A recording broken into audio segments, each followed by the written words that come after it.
আর এই যে দেখতে পাচ্ছেন যে মুরগির বাচ্চাগুলোকে hello guys, this is the Bob. Hello guys, this is the Mahiman. আজকে আমরা দেখাবো চলছে আমাদের মুরগি।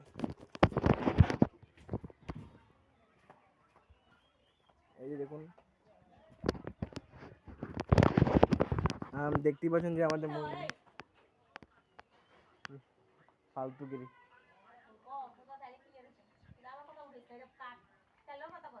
কথা কই না, এমনি ভিডিও করতেছি তো এমনি। আর এই যে দেখতেছেন আর আমাদের তারপরে এই যে মুরগি, টোটাল 6টা। আর এমনি মুরগি অনেকগুলোই আছে। আর আর এমন বেশি কিছু নাই তো।